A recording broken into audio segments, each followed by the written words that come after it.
Cocaine. This white powder has driven entire nations to madness and utterly corrupted the minds of countless individuals. Anyone who experiences its taste inevitably becomes enslaved by its addictive power. Millions of individuals relentlessly pursue its fleeting euphoria, both in secret and openly, spanning every segment of society.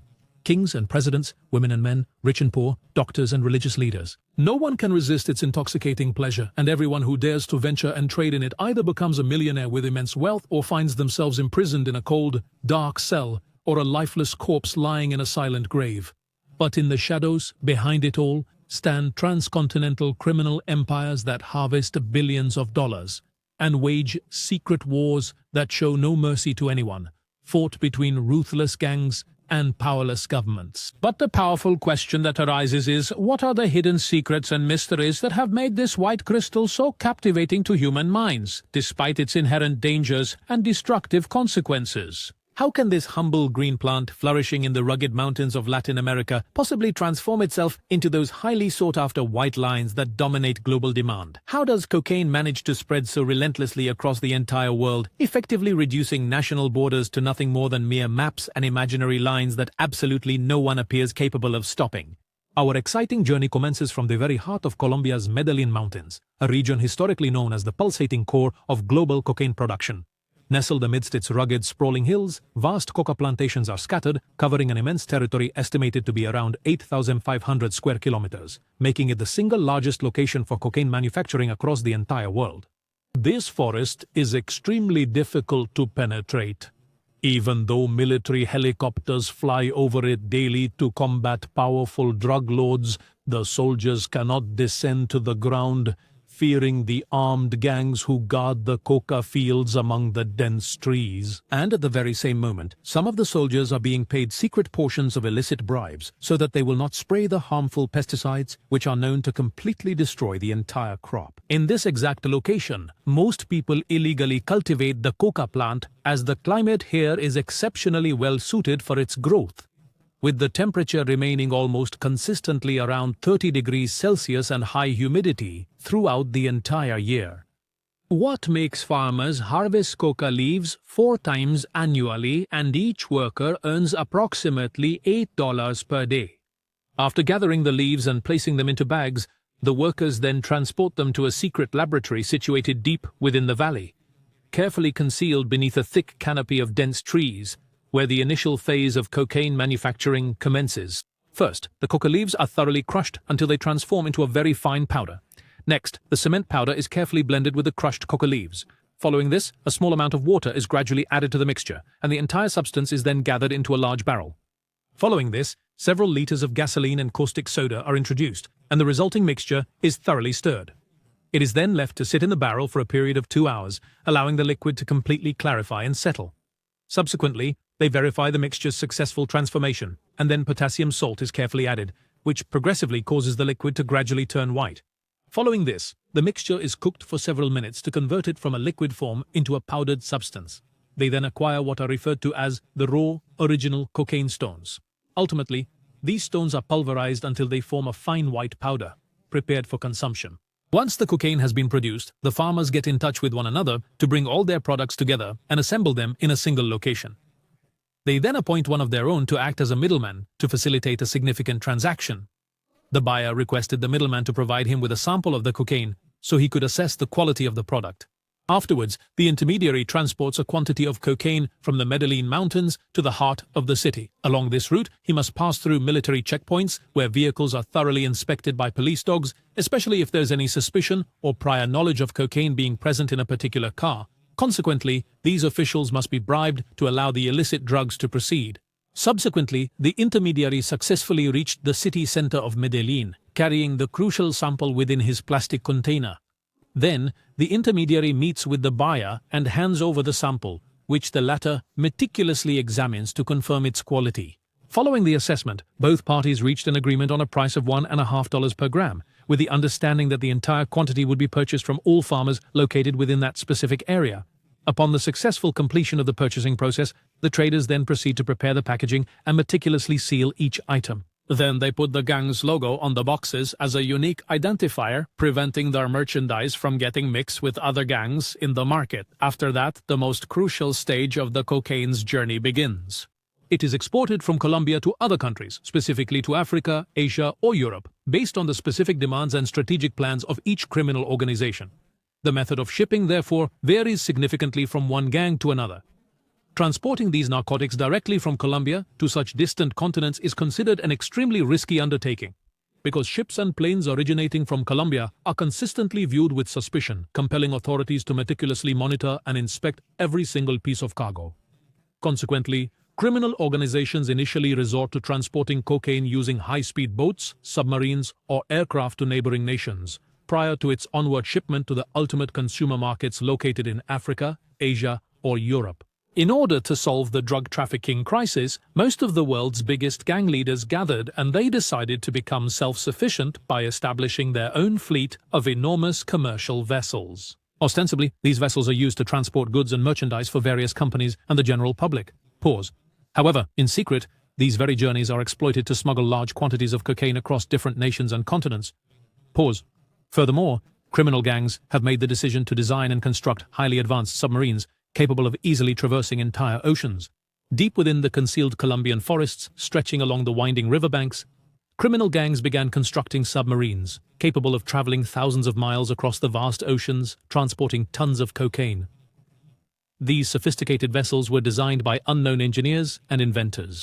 Some of their members have previously worked in military installations, and they possess significant technical expertise in the design of submarines, the operation of radars, and a deep understanding of their vulnerabilities. For this reason, they proceeded to design specialized submarines for transporting cocaine, primarily for their own use, while simultaneously selling these vessels to other criminal organizations. Now, concerning the ships, the criminal syndicates have founded the single largest global shipping enterprise, known as the Mediterranean Shipping Company, or more commonly by its initials, MSC. This company operates a vast fleet of truly enormous, colossal vessels that continuously navigate all corners of the world. It's estimated that approximately 90% of all global trade is conducted through its vessels. This company began with just one ship and grew into a fleet of 650 vessels, achieving this remarkable growth very quickly in a short period of time. Its headquarters are located in Switzerland. Furthermore, its financial standing is extremely opaque and quite challenging to comprehend. The company has invested heavily in refrigerated containers which are used to transport frozen goods such as pineapples, avocados, bananas, various vegetables, fish, and meats.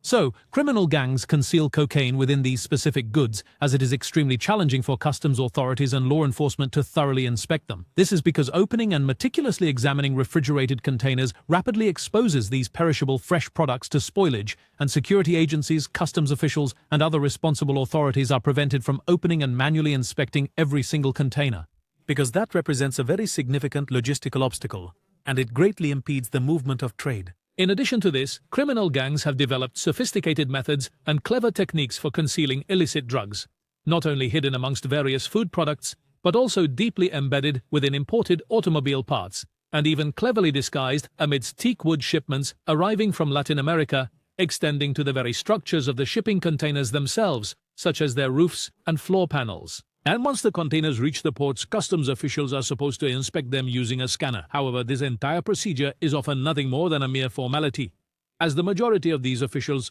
are routinely bribed by criminal gangs. Even though authorities utilize highly trained dogs specifically for drug detection, these canines are often unable to locate the illicit substances even when they are positioned directly beside them. This occurs because criminal organizations strategically apply various potent materials onto the cocaine packages, specifically designed to overwhelm and confuse the dog's acute sense of smell, effectively deterring them. These substances commonly include strong chili pepper, pungent vinegar, and various types of citrus fruits. These particular smells are highly irritating to the dogs, causing them to shy away and making it extremely difficult for them to accurately detect the drugs. Furthermore, each criminal organization employs its own distinct methods and specialized techniques for transporting cocaine, tailored to the specific markets they control and the unique circumstances of every smuggling route. For example, the La Cosa Nostra gang. After they purchase cocaine from the farmers in Colombia, their members transport the drugs by night, walking on foot through the dense jungle. They then unload their illicit cargo into a waiting rubber boat and subsequently sail north along the Magdalena River for a distance of approximately 350 kilometers. In order to avoid the military checkpoints along the way until they arrive at San Antonio on the border with Venezuela, After that, they continue their journey by car through Venezuela until they arrive at the port of Caracas in the capital city, from where the illicit drugs will then depart for Europe, the Caribbean, and the United States of America. Since introducing cocaine into the United States is a very difficult matter because it possesses advanced technology and radar systems that are the most modern globally. Therefore, the La Cosa Nostra gang resorted to a complex and highly tactical approach. They purchased a submarine with a length of approximately 14 meters, which is difficult for radar systems to detect. This submarine can be loaded with up to 7.7 tons of cocaine. This submarine departs from Venezuela, navigating towards the waters situated close to the American border, where it proceeds to transfer its illicit cargo to larger, unsuspecting fishing vessels. The narcotics are then hoisted by cranes, allowing them to cross into American territory, making their way to fishing ports where official oversight and surveillance by authorities are notably lax. Often, certain employees are bribed to facilitate the easy removal of cocaine shipments, cleverly concealed among fish directly from the port. Regarding the export of cocaine from Venezuela to Europe, this process is quite straightforward for the La Cosa Nostra syndicate. They manage to smuggle it on board commercial shipping containers thanks to an arrangement with the vessel's crew, who are themselves affiliated with the criminal organization. The criminal organization frequently dispatches drug shipments to the Spanish city of Barcelona, specifically targeting the port of Catalonia, which consistently receives daily consignments of cocaine originating from Latin America. Whenever any vessel arrives from that continent, the number of anti-narcotics squad members is immediately doubled.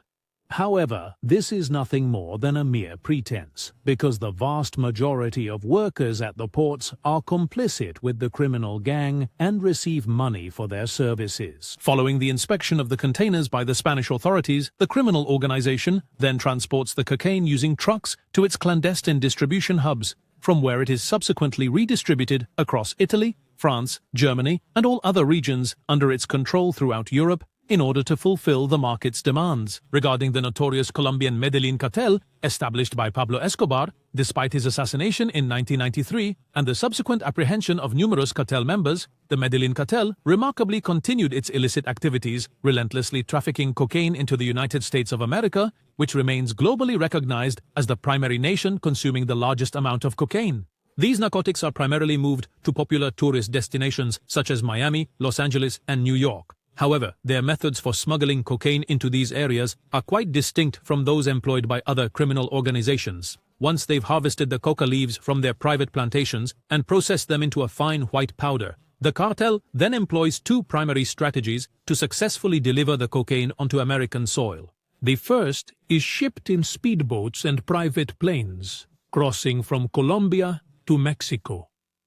Then, the drugs are loaded onto trucks that reach the land border between Mexico and the United States. The Medellin cartel takes advantage of the extensive length of the border between the two nations, bribing certain Mexican and American border patrol agents to facilitate the smuggling of cocaine across the land frontier using large trucks. Additionally, at times, these illicit narcotics are transported by individuals who carry them directly on their persons. The second method involves sending fast boats and private planes, all heavily loaded with cocaine.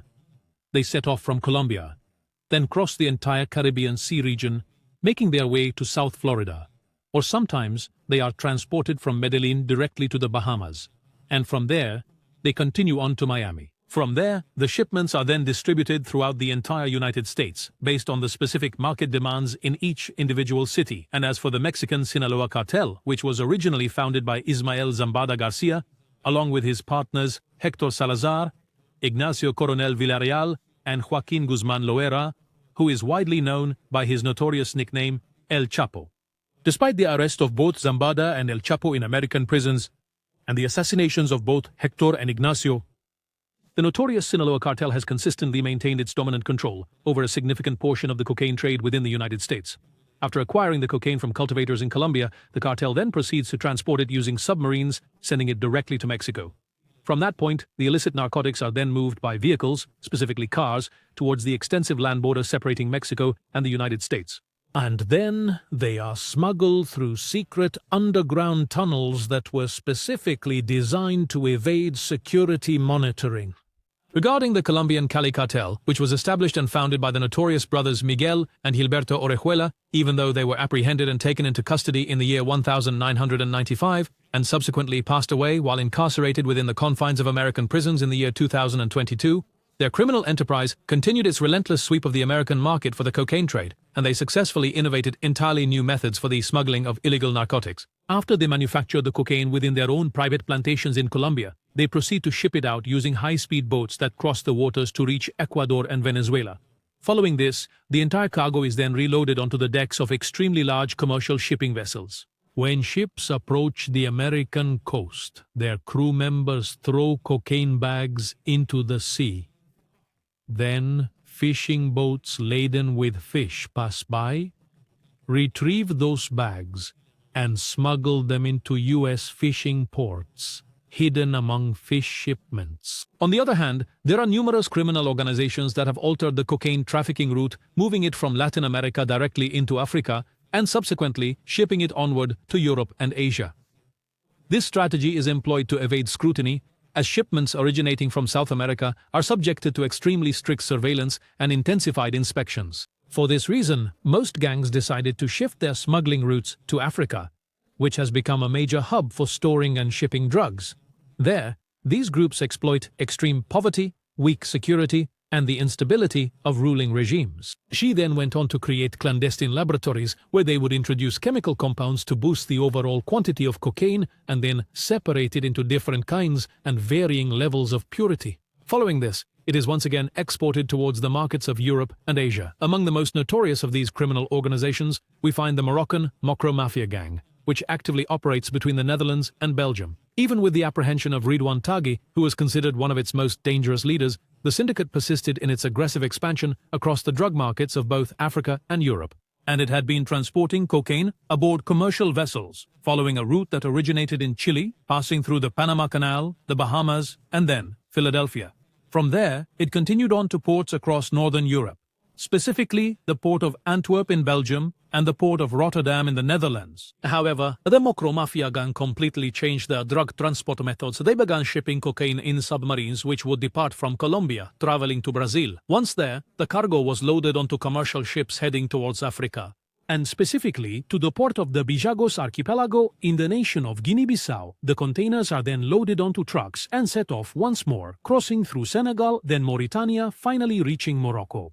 From there, the trucks then proceed to northern Morocco, specifically to the Tanger Med port, where the criminal gang holds significant influence. The trucks then effortlessly transfer onto the massive commercial vessels that are responsible for shipping these goods to various European ports. They first make their arrival in Spain and subsequently continue their journey across France until they finally reach the gang's main headquarters, which is located in Belgium and the Netherlands. The Italian 'Ndrangheta, the most influential crime syndicate worldwide, has made agreements for smuggling and transporting cocaine with the Albanian mafia, known as the Kalmandi clan. After they purchase the cocaine from Colombia, it is then transported in submarines towards Brazil, specifically to the port of Santos. From there, it is reshipped aboard commercial vessels bound for Africa, particularly the nation of South Africa. The containers are unloaded at that point, then they are loaded onto trucks that are heading towards Tanzania, passing through Kenya. Following this, they will cross through Sudan, specifically via Khartoum, to continue their journey across the vast desert until they ultimately reach Tunisia. And along the shores of the Mediterranean Sea, illicit drugs are loaded onto sleek, high-performance speedboats whose impressive velocities frequently surpass 69 knots, thereby affording them the crucial opportunity to easily outmaneuver border patrol vessels and even some of the most advanced helicopters. These low-cost, low-risk maritime vessels help gangs transport cocaine from Tunisia to Italy's shores, the 'Ndrangheta's hub. There, shipments are quietly received. The gang takes its share, then sends the Comoras portion on trucks and cars that cross Germany, reaching the Netherlands and Belgium, the stronghold of the Albanian mafia. As for the Russian gang known as Bratva, they purchase cocaine from Bolivia, Peru, and Colombia, then transport these shipments to central Venezuela, and from there, they move them to the coast of Margarita Island. From that very island, the illicit cargo is then loaded onto submarines, which subsequently make their way to the islands of St. Lucia, Redonda, and the Dominican Republic. Then they are shipped aboard commercial vessels, crossing the vast Atlantic Ocean, heading towards quiet, seemingly unsuspicious ports in northern Europe, like the port of Malmö in Sweden and the port of Oslo in Norway. Upon their arrival, the containers are then loaded onto trucks, crossing through Finland to finally reach Russia, the operational center of the Bratva gang. Now, concerning the Chinese triad gangs and the Japanese Yakuza, after they purchase their cocaine supply from Colombia, the illicit shipments are then transported by submarines, moving them directly to Argentina. From there, they are subsequently shipped via the MSC Transport Company onward to the nation of South Africa. From there, shipments are transported on private luxury yachts of businessmen to Marina Cucino Port in Japan and Marina Xiamen Port in China, for the cocaine to then spread throughout Asia according to market demand in each country. As for major figures like kings, heads of state, and businessmen, they work to export cocaine using their unique methods that set them apart from other gangs, such as sending special diplomatic delegations. They travel to Colombia specifically to purchase authentic, high-quality cocaine. They then transport it securely within their personal luggage and proceed to pass through various international airports completely unchecked, benefiting from their diplomatic immunity, which strictly prohibits the inspection of their belongings. And at the same time, they deliberately avoid purchasing illicit drugs from criminal gangs operating within their own countries, primarily to safeguard the pristine, original quality of the cocaine, and secondly, due to the apprehension that these substances might contain harmful and perilous materials that could ultimately jeopardize their very lives. Once the cocaine arrives in France, Italy, Russia, Japan, or any other nation, it's then moved to secret labs for processing, increasing its volume, and dividing it into various grades and qualities. Every gang maintains its own secret formulas for chemical additives, like the inclusion of powdered Dolibran tablets and powders of benzocaine and lidocaine, which are two substances commonly employed to numb a specific body area, as they function to temporarily prevent the sensation of pain, and also caffeine, which is used as a stimulant for the central nervous system, and levamisole, a substance widely employed in veterinary medicine as an effective anti-worm agent, in addition to various mineral powders that are utilized to make the mixed components much harder, resembling actual stones, and to ensure they are pure and brilliantly white. Following its initial processing, substantial quantities of the product are then distributed and sold to both wholesale and semi-wholesale dealers. The overwhelming majority of these illicit transactions take place through prominent traffickers operating in major commercial centers, including Dubai, Morocco, and Miami. Once the cocaine eventually makes its way down to the street-level retail dealers, they typically introduce powdered doliprane medication tablets into the mixture to effectively double the overall volume and secure even greater financial profits. Prices can vary considerably, influenced by both the quality of the product and the specific market.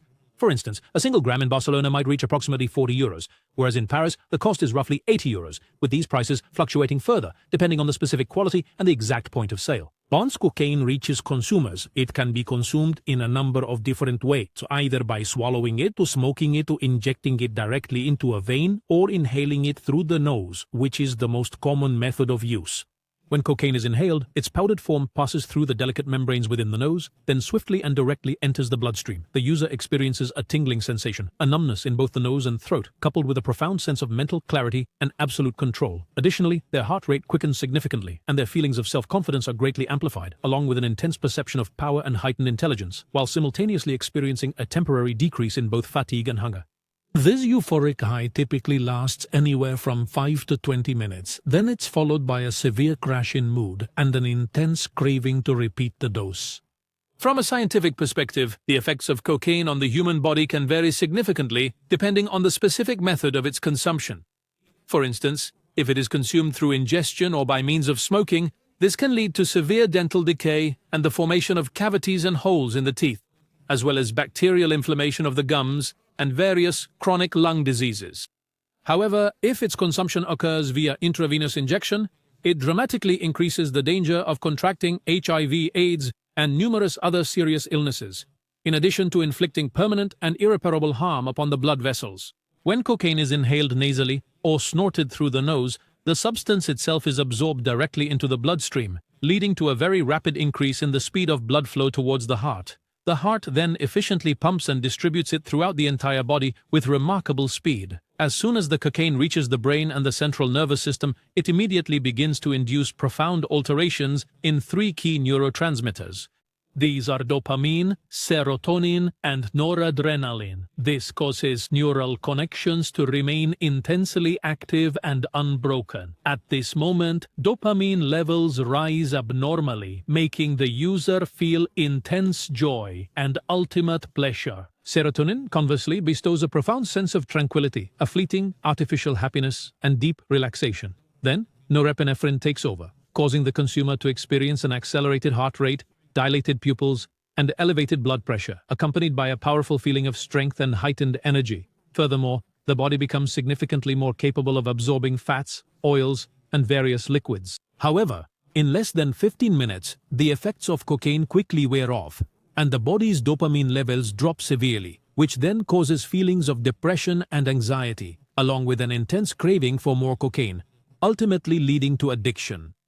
A drop in serotonin levels can lead to various psychological disturbances, affecting mood, causing depression, and generating feelings of anxiety. Meanwhile, a reduced effect of noradrenaline leaves the body feeling fatigued, suffering from lethargy, experiencing confusion, and developing intestinal pains. This gives rise to a cascade of adverse effects throughout the entire body as it significantly impacts neurotransmitters, ion channels, and plasma proteins.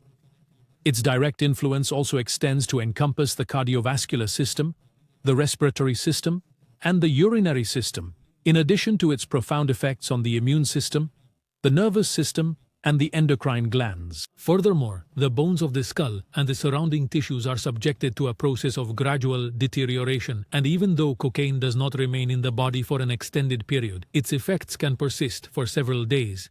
Given that the majority of users consume cocaine repeatedly throughout the night or during social gatherings and events, this significantly elevates the potential for an overdose to occur, whether that involves a single instance of cocaine intake or multiple instances. Furthermore, this is contingent upon the specific method of administration, be it through smoking, intravenous injection, or nasal insufflation. The risks escalate dramatically when cocaine and alcohol are consumed simultaneously, as the two substances convert into a compound known as cocaethylene, which stays in the liver for a brief duration but can potentially lead to severe liver failure.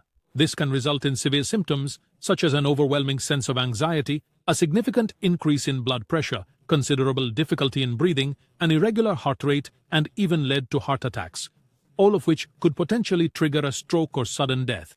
And despite everything we've already discussed about the mysteries and hidden truths and the powerful hold cocaine has on the minds of everyone who tastes it even just once, as well as its significant power in the financial world and its influence over authority, cocaine remains a dark and enigmatic mystery, brimming with secrets from its intricate networks to its utterly destructive impact on both individuals and entire communities. For lurking behind every single illicit deal and each perilous smuggling operation, there exists a hidden world that shows no mercy to anyone, save for those who have truly mastered its unforgiving rules. And you, dear viewer, share your opinion with us in the comments. If you enjoyed the video, subscribe to our channel to receive all the latest updates.